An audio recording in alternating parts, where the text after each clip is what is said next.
Apoorva apartments के नाम से एक सोसाइटी थी। यहाँ कुछ मध्यम वर्ग के तो कुछ अमीर परिवार के लोग रहते थे। अब ये तो आप भली भांति जानते हैं कि मध्यम वर्ग के परिवार जब अपने ही जैसे लोगों से मिलते हैं तो कितनी खिचड़ी पक जाती है। ऐसे ही कुछ अपूर्वा सोसाइटी में था। सुबह के 6 बजे ही नहीं थे कि 30 वर्षीय सुप्रिया अपने बेटे रोहन को स्कूल भेजती है और सामने वाली पड़ोसन नंदिनी झाड़ू लगा रही होती है। तभी शीला भी झाड़ू लगाने लगती है। जल्दी जा बेटा, जल्दी जा, स्कूल की बस खड़ी हुई है। रोहन। अरे हाँ हाँ माँ, जा तो रहा हूँ। Bye mummy. वही लॉलीपॉप तो दे दो मुझे। हाँ ले। रोहन लॉलीपॉप का रैपर वहीं छोड़कर बस में बैठकर चला जाता है और कूड़ा देख नंदिनी भिनभिनाने लगती है। अरे सुप्रिया, देख तेरा बेटा यहाँ कूड़ा करके चला गया। मैं झाड़ू लगा रही हूँ और इसको कूड़ा करना है, तू संभालती क्यों नहीं अपने बेटे को? नंदिनी, मेरे बेटे को कुछ मत बोल, वैसे भी तेरे दरवाजे पर कूड़ा करके नहीं गया है, जल्दबाजी में चला गया है वो। ए नंदिनी, सुप्रिया को क्या बोल रही है? अपने कूड़े को देखा? तेरा कूड़ा मेरे दरवाजे पर क्यों आ रहा है? अपने कूड़े को अपने दरवाजे पर कर। तेरा हमेशा का देख रही हूँ मैं जानबूझकर कूड़ा उधर फेंकती है। ए बिना देखे कुछ भी मत बोल शीला, तेरा तो मेरे से 24 घंटे लड़ने का ही मन करता है। ना बात करूं तो जानबूझकर आएगी। इतना प्यार करती है कि मुझसे रोज बात करेगी। अब एक खजूर जैसी शक्ल की, तेरे से मैं बड़ा करूंगी प्यार। आजकल दिन में सुबह उठकर भी सपने कैसे देख लेती है तू? नंदू, ए नंदू, भिड़े दिमाग के कीड़े, सही नाम है तेरा। अच्छा है, इनकी लड़ाई से मैं यहाँ से निकलती हूँ। सुप्रिया जाने लगती है तो शीला की सास आती है। अरे बहू देख सुप्रिया कैसे निकल रही है। कहाँ चली सुप्रिया बहू? अरे आंटी जी, आपकी फुर्ती नहीं होती क्या अपनी बहू से जो मुझसे सुबह सुबह लड़ने को आ रही हो? अब मुझे अपनी ग्राम सभा में और मत घुसाइए। कैसे न घुसाऊं? तेरा बेटा कूड़ा करके गया है, मेरी बहू झाड़ू लगा रही है। मेरी बहू पागल थोड़ी है। अरे अरे, लड़ाई शुरू हो गई है, जल्दी जल्दी आ जाओ सारे मोहल्ले वाले ग्राम सभा में, और थोड़े से पॉपकॉर्न वगैरह ले आना, चाय भी ले आना। अरे जोगिंदर भाई, चाय का इंतजाम मैं कर देता हूँ, आप अपनी गाड़ी धो लो। जोगिंदर की आवाज सुनकर आज पड़ोस के मोहल्ले वाले अपने छज्जे से खड़े होकर सारी औरतों की लड़ाई देख रहे होते हैं और अंकित भी ताली बजाकर कहता है अरे कार्यक्रम शुरू हो गया सुनील भाई। अरे भाई, मेरे को अखबार पढ़ रहा था, अब अखबार छोड़ना पड़ेगा। अखबार की ताजा खबर बाद में पढ़ियो, पहले अपने मोहल्ले की तो ताजा खबर देख ले। अच्छा आ रहा हूँ, कुर्सी लगा लो। देख लो तुम दोनों, इतना मोहल्ले में लड़ती हो ना कि मोहल्ले का नाम खराब कर रखा है। सारे लोग अब तुम्हारी महाभारत सुनाने आएंगे। मुझे मत बोलो कि महाभारत मैं नहीं, तुम दोनों ने शुरू करी। तुम लोग आपस में बातें कर रही थी, मैं तो अपने बेटे को स्कूल भेज रही थी। अरे सुप्रिया, तू फिर लड़ने लग गई। तुझे कितना बोला है दूर रह, पर मौका मिलते ही कुश्ती या बात करने लग जाती है। हाँ जेठालाल, बेटा तू बिल्कुल ठीक कह रहा है। समझा अपनी बीवी को। तेरा बेटा कूड़ा यहाँ करके चला गया और साफ भी नहीं कर रही, मेरी बहू से लड़ रही है। आंटी जी, फिर से आप मेरे बेटे को बीच में घसीट रही हैं। पर एक छोटा सा रैपर ही तो था और साफ कर रही थी ना, उठा देती। लेकिन आपकी बहू को तो मेरे बच्चे से भी लड़ना है और मेरे पति से भी शिकायत करनी है। तुम बस ऊपर से खड़े खड़े देखते ही रहना, अपनी बीवी का पक्ष मत लेना। इस ग्राम सभा में सब लोग हंसने के लिए ही आते हैं। जोगिंदर भाई, आप तो कब से यहाँ पर गाड़ी धो रहे हैं? आप तो कुछ कहिए, बताइए, मैं कुछ बोलूं? मैं चुपचाप जा रही थी ना। दूसरी बार भी इन्होंने ही रोका और उनकी बहू ने। इतनी सच्ची सावित्री भी नहीं हो तुम सुप्रिया, शीला की तरह हो बिल्कुल। ए तू फिर मेरे को बीच में ले आई, रुक, तेरा तो मैं अभी गेम बजाती हूँ। मोहल्ले में सब्जी बेचने वाला आता है तो शीला एक लौकी उठाकर नंदिनी पर वार करती है, लेकिन नंदिनी झुक जाती है और वो सरदार के सिर में लगता है। ये देख उसके दोस्त हंसने लगते हैं। अरे और को सब सुबह सुबह ग्राम मोहल्ला के मजे मिल गया तुझे जोगिंदर प्रसाद। ऐसे हंस क्या रहे, अभी तुझे भी पता चलेगा। अरे सुबह सुबह ग्राम सभा के चक्कर में मुझे लग गई। हाँ, तुम लोग मुझे मत संभालना, आपस में बहस करना इन औरतों की तरह। तेरी हिम्मत, तो मुझे इस सब्जी से मारने वाली थी। अब देख मैं क्या करती हूँ।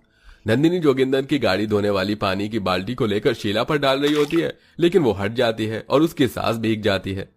नंदिनी, तूने मेरे पर पानी डाला, अब देख मैं तुझे नहीं छोड़ूंगी। जानकी भी टमाटर हाथ में लेकर नंदिनी पर वार करती है, पर सुप्रिया को लग जाता है और सुप्रिया टमाटर उठाकर जानकी के परिवार पर वार करती है। और इस तरह से सारी औरतें आपस में सब्जी वाले की सब्जी को खत्म करके एक दूसरे पर सब्जी की बरसात करती हैं, जिसमें जेठालाल भी घायल हो जाता है और आसपास के मर्द भी कुछ लोग हंस रहे थे। तो एक तरफ सब्जी वाला अपना सिर नोच रहा था। अरे राम राम, बाप रे बाप, अरे मेरी सब्जी को तो छोड़ दो। अरे अभी अभी मैंने बोने के लिए निकला था भैया, लेकिन यहाँ तो महामारी शुरू हो गया। अरे मेरे भिंडी टमाटर आलू लौकी छोड़ दो, इन्होंने तुम्हारा कुछ नहीं बिगाड़ा भाई। चुप कर तू, बड़ा आया सब्जी वाला, दिखाई नहीं देता यहाँ ग्राम सभा शुरू हो गई है। अब आया मजा, ये औरतें भी ना। तभी लड़ी हुई औरतें एक दूसरे का सिर भी नोचने लगती हैं, तो उनके पति और कुछ औरतें उन्हें शांत करवाती हैं और अलग करने की कोशिश करती हैं। लेकिन तभी सोसाइटी की सबसे अमीर औरत वंदना शाह हंसते मुस्कुराते हुए जॉगिंग करते हुए अपने घर से बाहर आती है और मुस्कुराकर जानकी से कहती है, और क्या हाल चाल है जानकी जी आपका? आप कहाँ अपना वक्त इन ग्राम सभा में, चलिए जॉगिंग करते हैं। अरे आप कैसी बातें कर रही हैं? देखिए ना, मेरी बहू और ये सारी औरतें लड़ रही हैं। सुबह सुबह ग्राम सभा बना रखा है मोहल्ले को, ऐसे में कैसे मैं जॉगिंग करने आपके साथ आ पाऊंगी? मेरे दिमाग में तो इनकी खिचड़ी पकती रहेगी। देखिए कैसे फेंका फेंकी कर रहे हैं। ये सब तो चलता रहता है, पर आप अपने लिए कब वक्त निकालेंगी? अच्छा माँ जी, अब आपको जॉगिंग की पड़ रही है? हाँ हाँ, मैं बुरी हूं ना, अब आपसे साथ थोड़ी ना दिया जाएगा यहाँ पर। अब चुप कर तू बहू, तू मत चालू हो जा। हाँ हाँ हाँ हाँ, देखो देखो मोहल्ले वालों, ग्राम सभा वालों, इन सास बहू को कुछ नहीं मिलता तो आपस में ही लड़ने लगती है दोनों, क्यों नंदिनी? हाँ हाँ। तुम तो जैसे कि बड़ी अच्छी हो, अभी दोनों एक दूसरे के खिलाफ थी, अब साथ हो गई, ताली मार रही हो। I think we should go. आप अपनी ग्राम सभा में ही बिजी रही सारी औरतें। वंदना शाह, जो एक 50 वर्षीय पढ़ी लिखी अमीर घर की औरत थी, वहां से जॉगिंग के लिए पार्क में चली जाती है। यह उसका हमेशा का था। मोहल्ले की सभी औरतें सुबह सुबह अपने ग्राम सभा में पंचायत लेकर चालू हो जाती थी। कभी किसी से लड़ना, तो कभी कुछ चुगलीबाजी करना, कभी एक साथ रहना, तो कभी एक दूसरे पर ही हाथापाई करना। इन सब के बीच हर सुबह वंदना शाह ऐसे ही अपनी जॉगिंग के लिए मुस्कुराते हुए निकल जाती है। ऐसे ही एक सुबह फिर औरतों की ग्राम सभा होती है और जानकी अपनी बहू और सुप्रिया जेठालाल के साथ रहती है। एक बात कहूं बच्चों, ये वंदना शाह हमारी लड़ाई होने के बावजूद भी इग्नोर करके चली जाती है, ना कुछ कहती है और हमेशा मुस्कुराती रहती है। क्या इसकी लाइफ एकदम सही है? हम लोगों को देखो, हमें खुद एक दूसरे से लड़ते रहते हैं, वरना अपने ही घर में भी।